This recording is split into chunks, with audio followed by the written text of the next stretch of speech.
Olá pessoal, eu sou o professor Sérgio Matos, da equipe de Química do Farias Brito. Vou falar um pouquinho sobre a prova da Unicamp Vestibular 2026, segunda fase que ocorreu hoje. A prova tem 5 questões de Química e nós vamos falar um pouco sobre os temas que foram tratados nessas questões.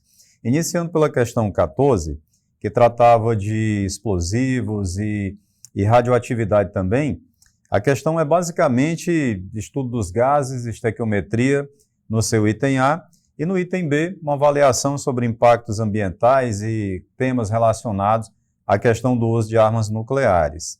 A questão de número 15, ela trata de reações orgânicas, no entanto, uma reação bastante simples, uma oxidação de aldeído para gerar ácido carboxílico, não é? Mas ela também traz uma figura, você precisa interpretar, basicamente método científico, identificar que a figura trata de um procedimento para avaliação da influência de substâncias produzidas pelo corpo humano e de que maneira isso poderia influenciar alguns insetos. Então, assuntos tratados na questão 15, eu diria reações orgânicas e método científico. A questão 16, ela é uma questão também sobre estequiometria no seu item A, um tanto simples, uma vez que se poderia escrever a equação balanceada, seria para a combustão do octano, representativo da gasolina, e também a combustão do etanol, admitindo combustão completa. E o problema pede para que você diga qual é a dos casos em que há uma maior razão entre o número de mols de ar e do combustível. Lembrando que na equação balanceada nós escrevemos oxigênio gasoso, e esse oxigênio representa aproximadamente 20% em mols do ar atmosférico, né? E aí, fazendo uma relação simples de razão de mols, a gente obteria como resultado para maior razão, número de mols de ar, número de mols de combustível, o caso da queima da gasolina, né? Usando o octano como representativo da gasolina. E no item B, uma questão de diluição, um item muito bem construído, em que se utilizava uma espécie de gasolina com percentual de 30% de etanol.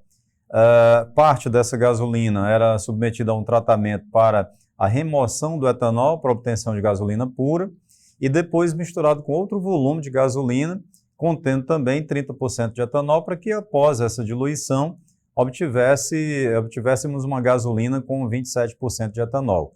Essencialmente um problema relativo à diluição, né, sendo o soluto o etanol e o solvente seria a gasolina, né?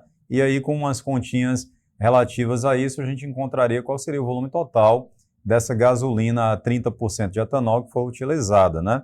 Essa questão então de número 16. Já na questão número 17 nós tínhamos essencialmente 3 assuntos tratados: eletrólise, embora não tenha sido explorado assim tanto, mas a figura apresentada ela mostrava isso, placas solares, cuja energia era utilizada para uma bateria, e essa bateria acabava sendo aplicada aí, a partir dela, uma eletrólise para análise de materiais contaminantes do solo, né? E em relação a esses contaminantes, a questão dava as estruturas químicas dessas moléculas e perguntava a sua nomenclatura, sugerindo, pelo que o texto mostra, uma opção para você entre nomenclatura oficial e nomenclatura usual para esses compostos químicos. Um era um ácido carboxílico, substituído, né? Havia vários átomos de flúor na molécula, e o outro era um ácido sulfônico, também substituído com vários átomos de flúor. E no item B da questão, nós tínhamos uma amostra de carvão ativado, que em uma opção ele estava carregado positivamente e na outra ele estava sem carga, e aí a questão perguntava que tipo de interação aquele contaminante, né, que estava lá em um solo de um pH neutro, pH 7, mas que por apresentar um pKa igual a 4, esse contaminante estava essencialmente desprotonado. Então ele apresentava lá naquela parte da função orgânica do ácido carboxílico uma perda de H+, da mesma maneira no caso da estrutura do ácido sulfônico também, que estaria desprotonado. E essa parte carregada negativamente interagia com a superfície do carvão ativado, apresentando ela a superfície do carvão carga positiva, haveria então ligação iônica. E já na outra figura, em que era o carvão ativado sem carga, a interação acontecia pela parte apolar da molécula do contaminante por uma interação ali, uma interação de London, né? Interação por forças de dispersão. E por fim nós chegamos na questão 18, finalizando essas 5 questões de química desse vestibular da Unicamp, né? Uma questão que falava do cálcio, metabolismo do cálcio no organismo, discutindo no item A se em determinada condição citada um paciente apresentava problema de hipo ou hipercalcemia. Mas a descrição toda do texto nos levava a crer que o paciente estava com hipocalcemia, uma vez que o que era citado de mecanismo, né, de alterações que aconteciam para reposição de cálcio, mostravam justamente que o problema da hipocalcemia era o que estava aí registrado.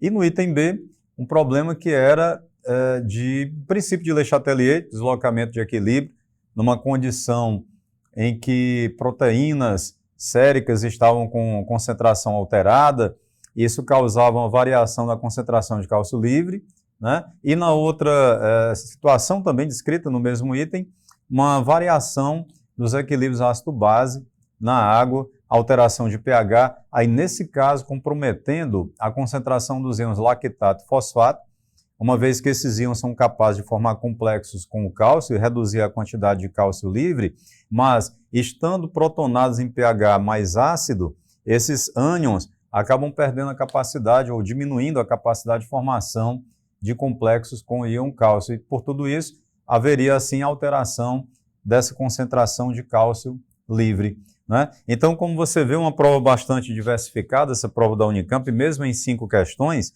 né? E tratando ali de assuntos que são assuntos, eu diria, assuntos padrões, assuntos que todos os vestibulares costumam cobrar, como estequiometria, equilíbrio químico, né? Mas assim, sem explorar muito aprofundadamente outros assuntos, como por exemplo reações orgânicas, onde aparece uma reação relativamente simples, né?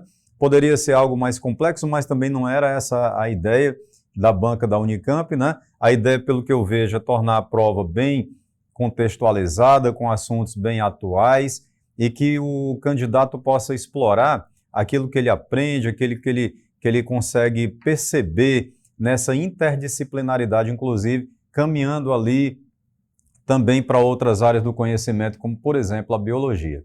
Pois é isso. Agradeço a atenção de todos, desejo que o resultado seja bem satisfatório para vocês e aqui no Farias Brito a gente trabalha para a máxima excelência de todos. Um abraço.